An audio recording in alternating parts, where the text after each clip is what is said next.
जय सिया राम। तो कल तक हमने अपने प्यारे कथा रसिक श्री सीताराम जी को श्रवण कराया कि श्याम चरण दास जी महाराज कितने ऐश्वर्य में रहते थे, लेकिन उससे उनका आंतरिक लगाव रत्ती भर भी नहीं था। वे एक ही समय में राजा भी थे और उसी समय रंक भी थे। इसकी बहुत सारी घटनाएं मिलती हैं। एक बार एक गरीब व्यक्ति अपनी लड़की का विवाह करने आया था, लेकिन धन नहीं जुटा पा रहा था। उसे भय था कि यदि हम धन नहीं जुटा पाए तो लड़के वाले सगाई तोड़ देंगे। अब तो बहुत दुखी हुआ जब सब ओर से हार गया। तब तो श्यामचरण दास जी महाराज के पास आया, अपनी व्यथा उन्हें सुनाई। तत्काल महाराज ने उन्हें 40 मोहरे दी और कहा, अब जाओ विवाह करो खूब धूमधाम से अपनी कन्या का। और विवाह के दिन अपने सभी नौकरों को सजा धजा के बारात के साथ भेज दिया। अब तो श्री श्याम चरण दास जी खूब आनंद से अकेले आश्रम में रहे, क्योंकि सबको तो भेज दिया उन्होंने वहां विवाह में कार्य आदि करने के लिए। तो यहाँ चोरों ने सोचा कि यहाँ अच्छा अवसर है, यहाँ तो कोई है ही नहीं, तो आज यहाँ चोरी कर सकते हैं। कोई देखने वाला नहीं, कोई रोकने टोकने वाला नहीं। तो रात में 9 चोर आए आश्रम में और आश्रम का सब सामान बटोर कर ले जाने लगे।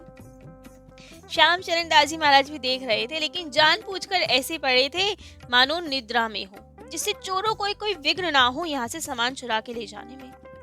लेकिन उसी समय चोरों की नेत्रों की दृष्टि शक्ति जाने लगी, उन्हें दिखना बंद हो गया, रास्ता ही नहीं देख पा रहे, बहुत घबरा गए सब। लेकिन ये सब जब श्याम चरण दास जी महाराज ने देखा तो उठकर आए, चोरों से बोला, चिंता ना करो, मैं तुम्हें दृष्टि प्रदान करता हूँ, सारा सामान लेके चुपचाप चले जाओ, सवेरा होने वाला है। लोगों ने यदि तुम्हें देख लिया तो आफत आ जाएगी। और तब तो जैसे ही आपने कृपा की तो सब चोरों को दिखाई देने लगा और वे सब सामान लेके चले गए वहां से। फतेहपुर में ऐसा 2 बार हुआ कि इतने ऐश्वर्य से, राजविलास से आप ऊब गए। राजा, राव, अमीर, गरीब, अनेक प्रकार के लोग, इतने लोग निरंतर आपसे मिलने आते थे, अपनी व्यथा आपको सुनाते थे। इतनी भीड़ रहती थी कि ये सब से आप ऊब गए। तब तो 1 वर्ष के लिए आप कहीं एकांतवास में चले गए। एक बार कभी 7 महीने के लिए फतेहपुरी छोड़कर दीनहीन के वेश में गुप्त रूप से कहीं चले गए, जिससे आराम से ठाकुर जी का भजन हो सके। 2 बार ऐसे गए आप। महापुरुष के लेकिन क्रियाकलाप भी सब विलक्षण ही होते हैं, वैसे ही आपके थे। वे कब क्या करते हैं, क्यों करते हैं, कैसे करते हैं, सबके लिए समझना कठिन होता है। लेकिन वे जो भी करते हैं ठाकुर जी की इच्छा से करते हैं, उसमें उनका अपना कुछ नहीं होता, जो उद्देश्य होता है ठाकुर जी का होता है। जैसे कि आपने 12 वर्ष योग साधना की, उसके बाद 5 वर्ष फतेहपुरी में रांची ठाट बाट से रहे और अब अचानक एकांतवास के लिए चले गए। उन्हें ना कभी योगों की सिद्धि का कोई लोभ रहा, ना रांची ठाट बाट का कोई लोभ नहीं था। लोभ था तो केवल एक, वो लोग था नित्य वृंदावन में श्री कृष्ण जी के रास विलास और सखी स्वरूप में रहकर उनकी सेवा करना, उनका प्रेम प्राप्त करने का लोभ, क्योंकि यही उनका वास्तविक स्वरूप था। सखी स्वरूप में भजन करते थे वे। कहा जाता है प्रेम मंजरी नाम से वे सखी ही थी। ठाकुर जी ने अपनी सेवा के लिए, भक्ति के प्रचार के लिए ही इन्हें यहाँ भेजा था। उद्देश्य यही था कि वे अपने आचार प्रचार से राजयोग, कर्मयोग, अष्टांग योग, ज्ञान योग, भक्ति योग सबका समन्वय करके दिखाएं लोगों को। और ये उद्देश्य अभी पूर्ण नहीं हुआ था, इसीलिए ही भिन्न भिन्न रूप से अभी क्रियाशील थे और नित्य वृंदावन धाम में सखियों के बीच विश्राम चाह रहे थे, क्योंकि बहुत हो गया था करते करते। अब उन्हें एक बार फिर वही सखी स्वरूप चाहिए था। उन्होंने भक्ति सागर में अपनी सखी स्वरूप का परिचय देते हुए एक अभिलाषा व्यक्त की, जो थी, आस पास बहु कुंज है, बीच लाल का धाम, चरण दास को दीजिए सखियन में विश्राम। और ये अभिलाषा कि ठाकुर जी की सब सखियां आस पास हो, कुंज हो आस पास, बीच में ठाकुर जी हो और सखियों के बीच आप विश्राम करें, ठाकुर जी की सेवा करें, ये अभिलाषा दिन प्रतिदिन बढ़ती ही जा रही थी। बेशक फतेहपुरी रह रहे थे, सबके दुख दूर कर रहे थे, लेकिन कहीं ना कहीं हृदय में ये अभिलाषा आपको बहुत विरह दे रही थी ठाकुर जी का। तड़पा रही थी, सोच रही थी कैसे जाऊं वापस, सखियों के बीच रहूं, लेकिन कर नहीं पा रहे थे। तो जब फतेहपुरी में रहते रहते 5 वर्ष हो गए, तब उनसे नहीं रहा गया और अपना सारा सामान लुटाकर नौकर चाकरों को बर्खास्त करके केवल एक चोला, एक टोपी और मृग छाला लेकर वृंदावन की ओर चल दिए। वृंदावन में पहुंचते ही वहां के तरु लताओं को देखकर भावावेश हो गया। रुदन करने लगे, सबसे लिपट लिपट कर रोने लगे कि कितने समय बाद इनके दर्शन हुए। कभी लताओं से रुदन लिपट के रुदन करते, कभी ठाकुर जी के दर्शन की खुशी में नृत्य करते, कभी रज में लोटपोट होने लगते, कभी कारतर स्वर में युगल सरकार से प्रार्थना करने लगते। कहते, तुमरे रूप लुभानी हो, जाति बरन कुल खोए के, भई प्रेम दीवानी हो, खान पान शुद्धि सब गई और अकबकवानी हो, तुमरे चरण कमल मन मेरो रहो लपटानी हो, सुंदर सुरती मोहनी मेरे नैन समानी हो, तुम बिन चैन नहीं दिन राती सुनी पिया जानी हो, दरस दिखाओ सावरे अब ये सिरानी हो, नातर वै गति है हमरी मीने जो पानी हो, सुख देवो दुख सब हरो काहे बिसरानी हो, चरण दास ये सखी तिहारी मिल जा छानी हो। चरण दास जी ने श्री कृष्ण जी की खोज में वृज के वन उपवन में भ्रमण किया, हर ओर श्री कृष्ण जी को पुकारा, लेकिन उन्हें कहीं उनकी प्राप्ति ही नहीं हो रही थी, मानो लुका छुपी खेल रहे हो, दर्शन ही नहीं दे रहे थे। तब तो बहुत विवश हो गए, आंतरिक विवशता और निराश के स्वर से कह उठे, अत्यंत आतुर स्वर से बहुत दुखी होके कह उठे, सदा कृष्ण बज में रहे मोही मिलत है नाही, लहर महर कबहू करे आनी कहे मुहिबाही। खूब दुखी हो गए, श्री कृष्ण जी को पुकारने लगे। किसी प्रकार से अपने भाव को समेट कर कुंजों कुंजों में होते होते सब और ढूंढते ढूंढते जैसे तैसे सेवा कुंज पहुंचे। उन्होंने सुना था ना कि यहाँ तो श्री कृष्ण जी प्रत्येक रात्रि को आते हैं, रास विलास होता है यहाँ, लेकिन साथ साथ ये भी सुना कि यहाँ रात्रि को किसी को नहीं रहने देते। अब जब ये सुन लिया कि यहाँ तो कृष्ण जी रोज आते ही हैं, रास रचाते ही हैं, अब उनसे नहीं रहागा, सोचा अब तो हम यहीं रहेंगे, बेशक कोई कितना ही मना कर ले। जैसे न तैसे युक्ति लगा के छुप कर सेवा कुंज में ही ठहर गए।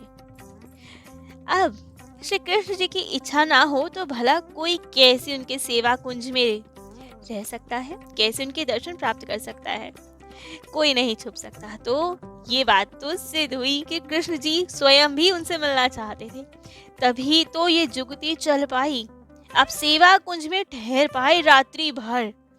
जैसे ही अर्धरात्रि हुई तब तो श्री राधा रानी, बहुत सारी सखियों के उन्हें दर्शन हुए, और जैसे ही आपने उन्हें देखा, नेत्र में जल भर के चरणदास जी ने झुककर अपना मस्तक उनके चरणों में रख दिया। लेकिन स्वयं श्री कृष्ण जी ने उन्हें उठाया, उनका बाह पकड़ा और अपने हृदय से लगा लिया। फिर मंदिर में ले जाकर अपने पास बिठाया और हृदय से लगाए रखा। कहा, अच्छा किया चरणदास जो तुम आ गए। लेकिन अब चरणदास जी ये सब सुन रहे हैं, लेकिन कैसे कुछ कहें, उनसे तो कुछ बोला ही नहीं जा रहा था, केवल देख रहे थे। उनका कंठ भराया, नेत्रों से अविरल अश्रुधार बह रही थी। श्री कृष्ण जी अपने पीतांबर से उनके आंसू पोंछने लगे। कह रहे हैं, धैर्य धरो चरणदास, कहो अपने मन की बात कहो, कितने विकल्प हैं हमसे मिलने के लिए, तो अपनी हृदय की बात तो कहो। तब तो चरणदास जी ने गदगद कंठ से कहा, प्रभु दर्शन पाके धन्य हो गया, पर एक प्रार्थना है कि अब सदा मुझे अपने चरणों में ही रखना, अब अपने से दूर नहीं करना। खूब रो रहे हैं। तब तो प्रभु ने कहा, चरणदास तुमने योग ध्यान तो बहुत किया और करवाया भी, लेकिन भक्ति का प्रचार तो किया ही नहीं अभी। वही तुम्हें भूलोक में भेजने का तो मुख्य कारण था हमारा, उद्देश्य ही यही था। तुम अपना उद्देश्य भूल रहे हो। हमारी प्राप्ति तो बाद में होगी, हम तो तुम्हारे लिए सदा हैं ही, लेकिन अभी भक्ति का प्रचार करो।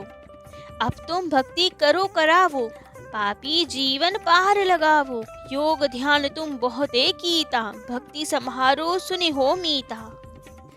लेकिन अब कृष्ण जी ने ये कह दिया कि अभी नहीं रख सकते, अभी तुम्हें भक्ति का प्रचार करना है, पापी जीवों का कल्याण करना है, वही करो अभी। ये सुन के तो चरणदास जी बहुत रोने लगे।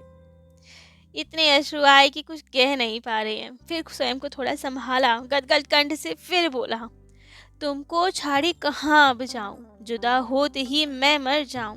तुम सागर हम मीन तुम्हारे, बिछुरत निकसे प्राण हमारे। कहने लगे, प्रभु आपको छोड़कर मैं कहाँ जाऊं, आपसे तो जुदा होते ही, विलग होते ही मैं मर जाऊंगा। तुम यदि सागर हो तो मैं तुम्हारी मछली हूँ, मछली जल के बिना कैसे रह सकती है। आपसे बिछड़ते ही मेरे प्राण रहेंगे नहीं। तब सुनकर बोले लाल जी, धन्य तुम्हारे भाई, काज भक्ति का करी चुकी, बेग ले हो बुलाए। जब जब करी हो ध्यान तुम, तब तब दर्शन दे हो, रहूं तुम्हारे संग ही विरह व्यथा हरि ले हूँ। कृष्ण जी कहते हैं कि अरे तुम्हारे धन्य भाग है, तुम इतने अच्छे हो, इतनी भक्ति कर चुके हो, कराओ सबसे भक्ति। तुम चिंता ना करो, जब तुम्हारा काज पूरा हो जाएगा तब मैं स्वयं तुम्हें अपने पास बुला लूंगा। जब जब तुम मेरा ध्यान धरोगे तब तब मैं तुम्हें दर्शन दूंगा, तुम्हारे साथ ही रहूंगा सदा, तुम्हारी विरह व्यथा को हर लूंगा। लेकिन अभी जिस काज के लिए आए हो वो काज करो। अब कृष्ण जी के ये वचन सुन के चरणदास जी थोड़े आश्वस्त हुए कि चलो ठाकुर जी साथ में है, हमेशा दर्शन देंगे। तब तो उन्होंने कहा, प्रभु आपसे विदा लेने से पहले एक बहुत इच्छा है मेरी, कृपा कर उसे पूर्ण कीजिए कि आपके निज वृंदावन रास विलास के एक बार दर्शन करना चाहता हूँ, जिससे उसी को चित्त में धारण कर सकूं, सदा उसका ध्यान कर सकूं। उसी से मेरी विरह व्यथा थोड़ी शांत हो जाएगी, थोड़ा सहन करने की शक्ति मिल जाएगी। तो अब इतनी कृपा कीजिए, जाने से पहले एक बार मुझे दिव्य वृंदावन के रास विलास के दर्शन करा दीजिए। तब तो श्री कृष्ण जी ने उनकी मनोकामना पूर्ण की और दूसरे ही क्षण उन्हें अद्भुत महामधुर रत्न जड़ित वृंदावन के दर्शन करवाए। अद्भुत अचरज ठौर ने हरि रतन जड़ित की शोभा भारी, सदा बसंत विराजे सोई, षट ऋतु उलट पलट नहीं होई, जहूं और फूली फुलवारी, भांति भांति की न्यारी न्यारी। अद्भुत जहाँ सिंहासन राजे, तापर बिचल जोर भी राजे, कृष्ण श्याम घन राधा गोरी, नख शिव भूषण छवि कछु औरी। अद्भुत दिव्य वृंदावन के दर्शन हो रहे हैं आपको। चहु और रत्न जड़ित वृंदावन है, सदा बसंत विराजती है, नए नए फूल उग रहे हैं, सब और सुगंध छा रही है। बसंत ऋतु कभी वहां से छोड़कर जाती ही नहीं। ठाकुर जी जिस ऋतु का ध्यान करे वही वहां प्रकट रहती है। चहु और फुलवारी है, भांति भांति की सुंदर सुंदर क्यारियां लगी हुई हैं, सुगंध है। बीच में एक अद्भुत रत्न जड़ित सिंहासन है, जहाँ पे ये युगल जोड़ी श्री राधा माधव विराज रहे हैं। सुंदर अद्भुत छटा हो रही है। तब तो चरणदास जी ने देखा तो युगल के सामने सखियां नृत्य कर रही हैं और उन सब के बीच वे भी सखी स्वरूप में नृत्य कर रहे हैं। और सखी नृत्य सब आगे बाजे अनेक बजे अनुराग, चरणदास वहां जाए पर देखा, सखी रूप अपने को देखा। अद्भुत दृश्य हो रहा है। और जब सब सखियां नृत्य कर चुकी, उनके बाद स्वयं श्याम सुंदर श्री कृष्ण जी और राधा रानी सिंहासन से उतरे। श्याम सुंदर ने चरण सखी को अपने साथ लिया और रास विलास आरंभ कर दिया। खेलन लागे रास बिहारी, मध्य श्याम संग सखी अपारी, बाय राधिका दाहिने दासी, लेत भावरी उमगी उलासी। बहु सखियन का मंडप किए, रास विलास परम सुख दिए। नर्तन लगे जो लाल बिहारी, मुकुट लटके घूंगर झनकारी। नाना नृत्य भाव बहुभांति, अति अनेक सुर ताल सुहाती। अद्भुत लीला जन ही दिखाई, फिरे सिंहासन बैठे जाई। खूब रास विलास करके आनंद दे के सबको फिर स्वयं अपने सिंहासन पे जाके विराजित हो गए। तभी श्री कृष्ण जी की इच्छा से सब कुछ अदृश्य हो गया। अब तो चरणदास जी ने देखा कि वे वंशी वट के नीचे बैठे हुए हैं। सब कुछ बदल गया, दिव्य वृंदावन कहीं लोप हो गया, रास विलास कहीं चला गया। सब कुछ बदल जाने से चरणदास जी को तो ऐसा लगा कि मीन की तरह वो आनंद समुद्र में पहले स्वच्छंद तैर रहे थे और अब रेगिस्तान में जल विहीन भूमि पे छटपटा रहे हैं, तड़प रहे हैं जल के लिए। उन्हें ऐसा लगा कि अब बस प्राण नहीं बचेंगे, मानो अग्नि से वे दग्ध हो रहे हैं, जल रहे हैं। कहीं जाने का स्थान नहीं है, शरीर जलने लगा उनका। हाँ कृष्ण, हाँ राधा पुकारने लगे, सब कुछ चला गया, सब अंतर ध्यान, मानो उनके अब तो प्राण भी निकल जाएंगे। तब उस समय उनकी प्राणों की रक्षा के लिए उनके गुरुदेव श्री शुक मुनि प्रकट हुए।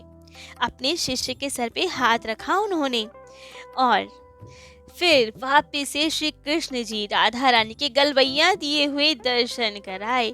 वो मधुर जोड़ी ने फिर से आपको दर्शन दिए। सिर पे हाथ धरा गुरु तभी, लाल लाडले दर से जब ही, बंसी वटर लकी सुख पाए, परमानंद हृदय में छाए। तब तो अद्भुत आनंद हुआ और तब जाके आपकी विरह व्यथा थोड़ी शांत हुई, उनका रोम रोम शीतल हो गया। सुखदेव जी ने तब उन्हें यमुना जी में स्नान करवाया और उसके बाद राधा मंत्र प्रदान किया और पराभक्ति का उपदेश दिया।